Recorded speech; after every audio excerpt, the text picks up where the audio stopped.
이건 말도 안 되는 일이라고 생각했습니다. 중동 한복판에서 원전을 짓는다고요? 그것도 한국이요? 처음 그 얘기를 들었을 땐 보고 있던 서류를 내려놓고 실소가 터졌습니다. 그 프로젝트 이름이 바라카라고 했죠. 어디서 들어본 적도 없는 사막 끝자락의 이름이었습니다.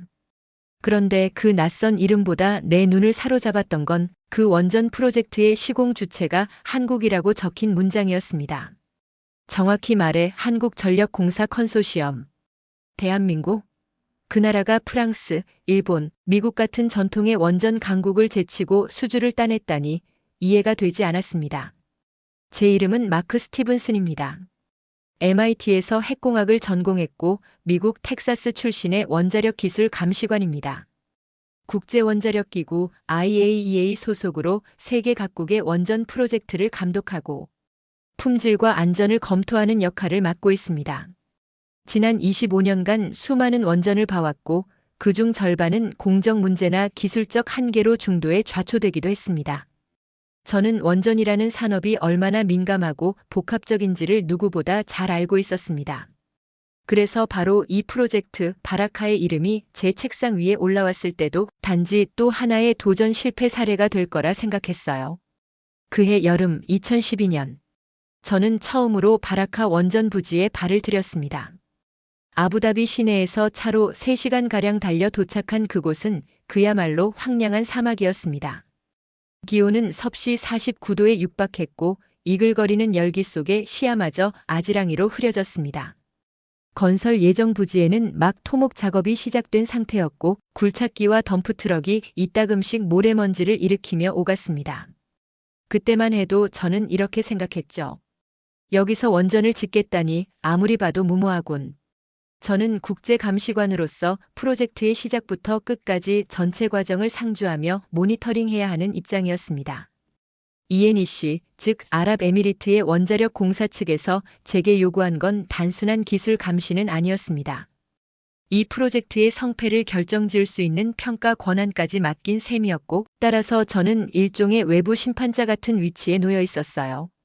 공사 일정, 품질, 기술 표준 준수 여부 등 모든 면을 감시하고 분석하는 임무였고 저의 보고서는 UAE 정부와 국제사회에 직접 제출될 예정이었습니다. 처음 몇 달은 혼란 그 자체였습니다. 언어 문제, 문화 차이, 사막 특유의 극한 환경 속에서 한국인과 현지 인력, 외국계 기술자들이 뒤섞여 있었습니다. 작업 환경은 가혹했고 초기 장비 수급에도 차질이 있었죠. 저는 속으로 이미 예측했습니다. 이 공사는 결국 연기되고 예산 초과로 이어지며 어느 순간 중단될 가능성이 크다고 말이죠. 한국이라는 나라가 원전 기술에서 급성장했다고는 하지만 이런 초대형 국제 프로젝트를 완수할 만큼의 경험은 부족할 거라고 판단했습니다. 그런데 이상하게도 공정은 흐트러지지 않았습니다. 일정은 매주 체크했지만 항상 계획대로였고 초기의 실수들은 빠르게 보완됐습니다. 더운 날씨에도 불구하고 작업자들은 아침 6시면 이미 준비를 마치고 현장에 나와 있었습니다. 오후에는 온도가 50도에 육박했지만 그들은 철수하지 않았습니다. 모래바람이 불어도 작업을 멈추지 않았습니다. 저는 처음엔 그저 억지로 버티는 거겠지라고 생각했지만 시간이 지날수록 그게 아니라는 걸 알게 됐습니다. 그들은 뭔가를 해내려는 강한 의지를 갖고 있었고 그 의지가 매일의 공정을 움직이고 있었습니다. 매일 저녁 사무동에서 제출되는 보고서를 검토하면서 저는 자꾸 고개를 갸웃거리게 되었어요. 예상보다 너무도 질서정연했고 정밀했습니다. 기술적인 검토를 위해 구조 설계도를 들여다보며 나는 한국 엔지니어들과 몇 차례 회의를 가졌고 그들의 설명은 명확했고 실증 데이터는 신뢰를 주기에 충분했습니다. 물론 그때까지만 해도 감탄보다는 의심에 가까운 인상이었어요. 단지 생각보단 괜찮네 수준이었고 아직도 어디까지 잘 버티나 보자는 시선이었습니다. 그러던 중 하나의 사건이 발생했고 그것이 제 인식을 조금씩 바꾸기 시작했습니다. 프로젝트가 고비를 넘긴 그 순간 저는 처음으로 한국인들의 기술력 뒤에 숨겨진 진짜 강점을 보기 시작했어요. 그건 도면이나 장비가 아니었고 마인드였어요. 책임감, 성실함, 그리고 가장 중요한 약속을 지키려는 자세였죠. 사막 한가운데서 매일 묵묵히 한치의 오차도 없이 설계대로 철골을 세우는 그들의 태도는 제가 경험해온 그 어떤 현장과도 달랐습니다. 하지만 이건 시작일 뿐이었습니다. 제가 진짜 충격을 받게 되는 순간은 그 이후였습니다. 처음엔 그냥 운이 좋은 공사라고 생각했던 제 판단은 두 번째 위기를 겪으면서 산산조각 나게 됩니다. 저는 그때 비로소 이 프로젝트가 단순한 기술 수출이나 외주 계약이 아니라 한국이라는 나라가 가진 문화의 총체적 결과물이라는 걸 깨닫게 되었죠. 그 첫 번째 위기는 예고 없이 찾아왔습니다. 공사가 시작된 지 11개월쯤 지난 시점이었습니다. 당시 1호기 콘크리트 구조물이 대부분 완성됐고 주요 설비의 설치를 준비하던 중이었죠. 그런데 갑작스러운 모래 폭풍이 연일 몰아쳤고 현장의 자재들이 손상되기 시작했습니다. 특히 핵심 설비가 보관되던 임시 창고의 냉방 시스템이 고장나면서 수백 개의 고온 민감 부품들이 손상 위험에 노출됐습니다. 그건 단순한 일정 지연 문제가 아니라 프로젝트 전체의 신뢰를 뒤흔들 수 있는 치명적인 사안이었습니다. 그런 상황에서 시공사인 한국 측은 놀라울 정도로 빠르게 움직였습니다. 모래 폭풍이 지나간 다음 날 그들은 전력을 끌어 임시 냉방 장치를 다시 가동시켰고 손상 의심 부품을 즉시 격리 조치했습니다. 밤새 수십 명의 기술자가 장비 상태를 하나하나 점검했고 새벽녘까지 교체와 검토가 반복됐습니다. 그 과정에서 어떤 불평도 들리지 않았습니다. 더 놀라운 건 다음 주까지 계획되어 있던 전체 공정 일정이 하루도 늦지 않았다는 사실입니다. 저는 그날 처음으로 한국인들의 집요한 일정 관리 능력을 눈으로 확인했습니다. 미국이나 유럽 현장이었다면 아마 일주일, 아니 보름은 밀렸을 겁니다. 그런데 이들은 밤을 포기함으로써 하루를 지켜냈습니다. 그것은 단순한 기술이 아니라 자세였어요. 그 사건 이후 저는 한국 엔지니어들과의 거리를 조금씩 좁히기 시작했습니다. 처음에는 회의 때마다 형식적으로만 응대하던 사람들이 어느 순간부터는 기술적 질문에 더 깊이 있는 설명을 곁들였고 제가 던지는 비판적인 시선에도 자신 있게 데이터를 내밀었습니다. 통역 없이 영어로 직접 설명하는 이들도 점점 많아졌고 어떤 이들은 모래 더미 위에 도면을 펼쳐가며 직접 현장을 보여주기도 했습니다. 저는 그때서야 알게 됐습니다. 그들은 단지 건설을 하고 있는 것이 아니라 자부심을 짓고 있다는 사실을요. 중요한 건 그 자부심이 겉돌지 않았다는 점입니다. 외부 평가를 의식한 포장된 태도나 보여주기식 이벤트는 단 한 번도 없었습니다. 오히려 회의석상에서는 끊임없이 문제를 공유했고 위험 요소를 먼저 보고했죠. 어떤 기술적 이견이 발생하더라도 회피하지 않았고 때로는 제 의견과 충돌하면서도 묵묵히 검토 결과를 다시 가져오는 인내심을 보여줬습니다.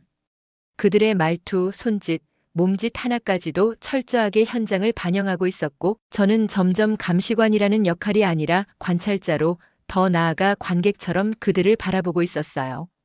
공사 현장이라는 공간은 복잡합니다. 수천 명의 인원이 각기 다른 역할을 수행하고 하루에도 수십 개의 결정이 내려지게 되죠. 특히 원전과 같은 고위험 시설에서는 1mm의 오차도 재앙으로 이어질 수 있습니다. 그런데 이 사막의 공사 현장에서는 그 일조차 허용하지 않으려는 집단의 의지가 느껴졌어요. 그 중심에는 우리가 흔히 말하는 K적 밀성이 있었습니다. 모든 공정이 체크리스트로 관리되고 중간 검토 절차가 반복되며 아무리 급해도 기준은 절대 낮추지 않았습니다. 기억에 남는 장면이 하나 있습니다. 그 모든 원칙과 철학이 말이 아니라 실천으로 지켜지고 있었던 순간이죠. 그날 새벽 아직 햇빛이 퍼지기 전 어스름 속에서 한 한국 기술자가 자재 운반 트럭 위에 올라가 있었습니다.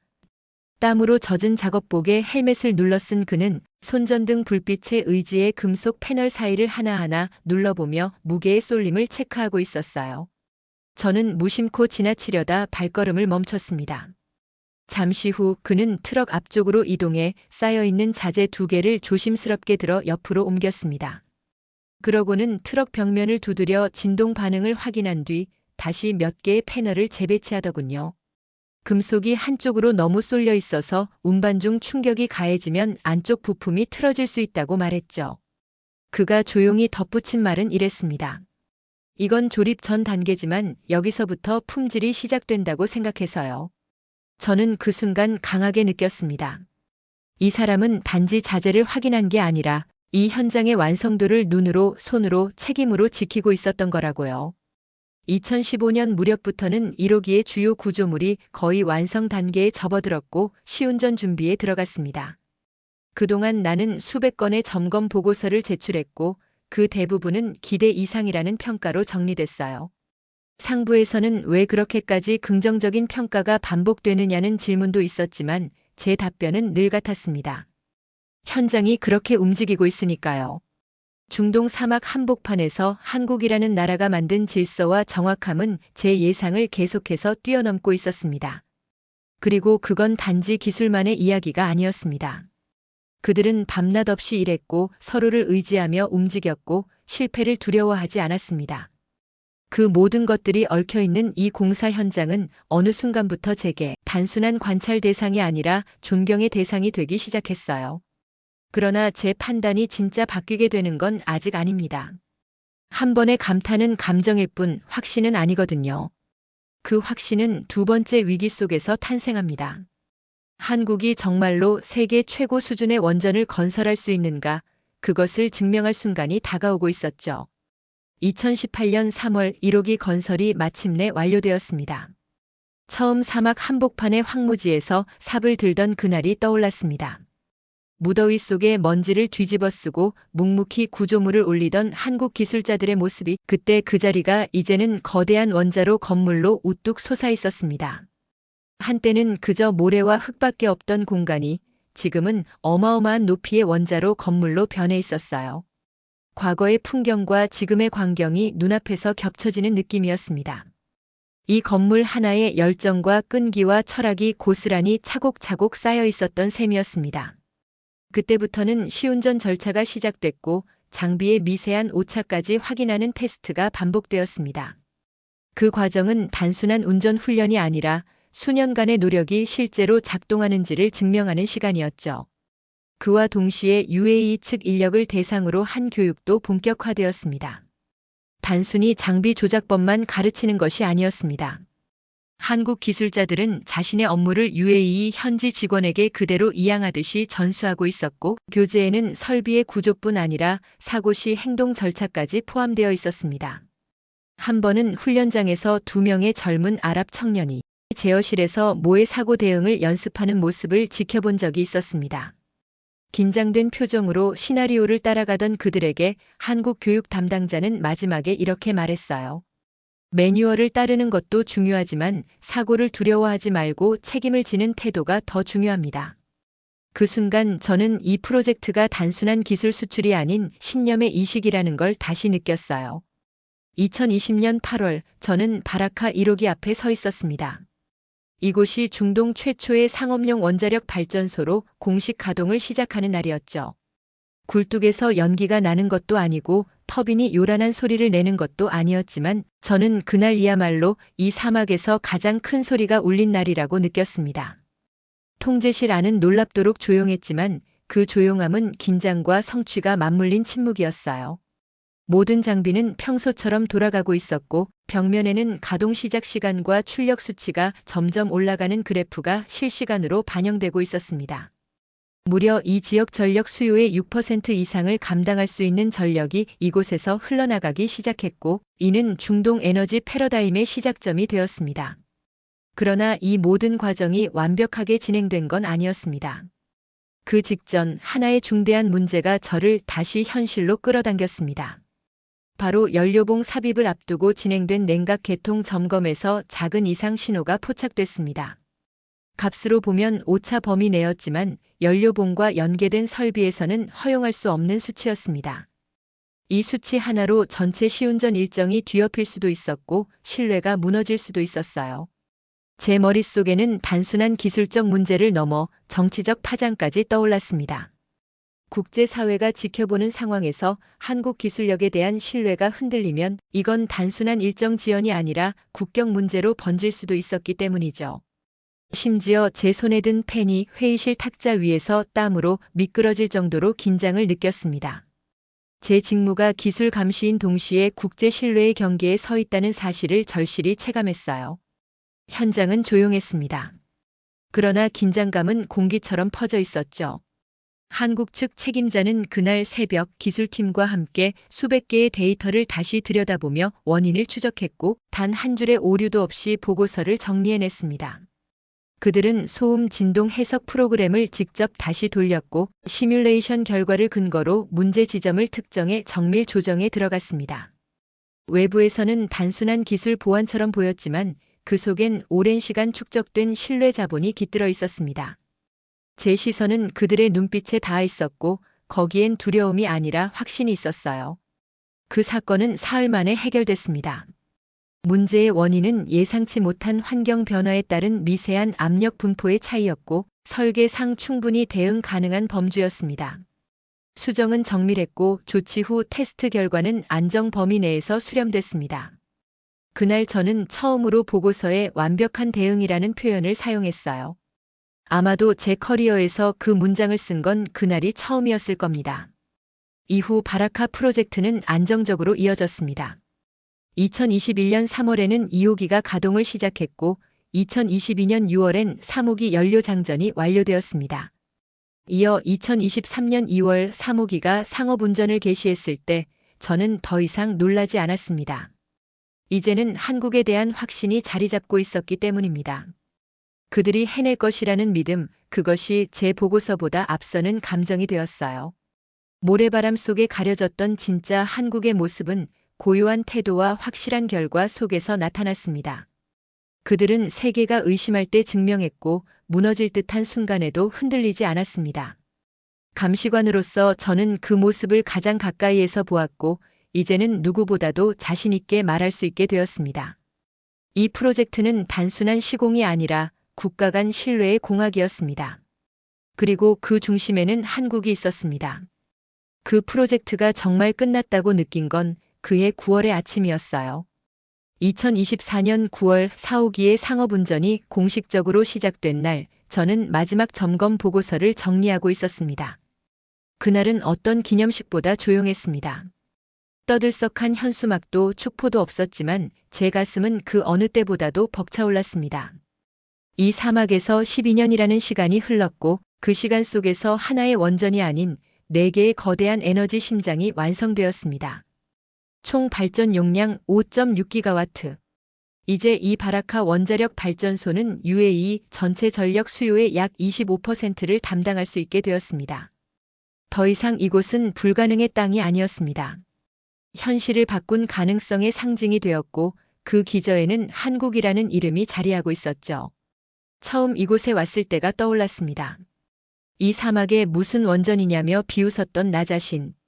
더위와 불신과 고정관념에 사로잡혀 한국이라는 나라를 기술의 후발주자로만 여겼던 그 시선이 이제는 부끄러움으로 되돌아옵니다.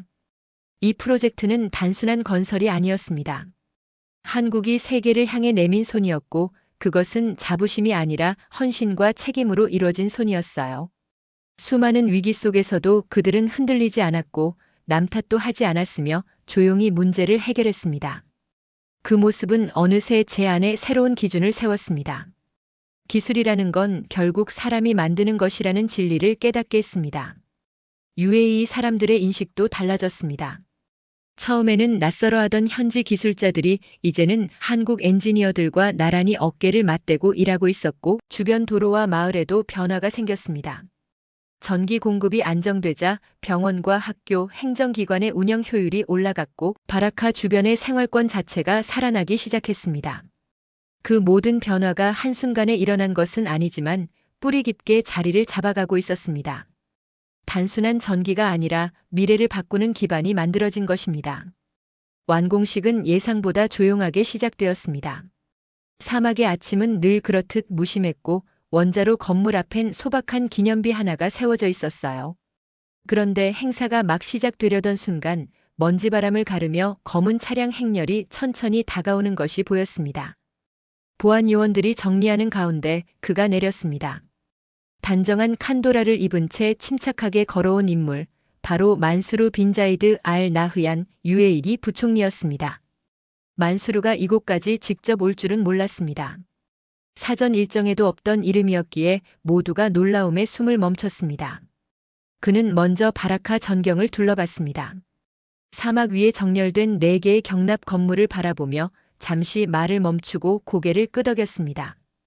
그리고 조용히 한국기술진 쪽으로 걸어가더군요. 가장 오래 현장을 지켜온 시니어 엔지니어가 인사를 하려다 주춤했는데 만수르가 먼저 손을 내밀며 말했습니다. 그 장면은 통역 없이도 모든 의미가 전해졌어요. 그의 악수는 단순한 의례가 아니라 12년 동안 땀을 흘린 이들의 손을 잡는 존경의 표시였습니다. 그 순간 저도 모르게 울컥했습니다. 감시관으로서 수많은 현장을 봐왔지만 기술자를 위한 악수는 드물었습니다. 대부분은 완공식을 정치인의 연설로 끝내곤 했죠. 하지만 이 자리에서는 달랐습니다. 한국이 만든 원전 위에 한국인들이 올려놓은 신뢰 위에 그가 직접 존경을 올리고 있었어요. 그날 이 프로젝트는 기술을 넘어 하나의 문명 교류가 되었다고 느꼈습니다. 단순한 공정의 마무리가 아니라 그 과정에 담긴 문화와 정신이 인정받은 순간이었습니다. 제가 맡은 임무는 감시였습니다. 문제를 찾아내고 그것을 드러내며 필요할 경우 책임을 묻는 자리였습니다. 하지만 시간이 흐르며 저는 점점 다른 사람이 되어가고 있었습니다. 단순한 기술의 오류를 찾는 것이 아니라 그 기술 뒤에 있는 태도와 철학을 보게 되었고 결국 제 자신을 돌아보게 되었습니다. 이 현장에서 본 한국은 수치를 넘어선 성실함, 결과를 책임지는 집요함, 실패를 두려워하지 않는 진심이었습니다. 그리고 그 진심은 국가 간 신뢰의 기반이 되었고 저는 그 신뢰의 증인이자 기록자가 되었습니다. 2024년의 마지막 분기, 제 사무실 책상 위에는 바라카 프로젝트의 전체 보고서가 놓여 있었습니다.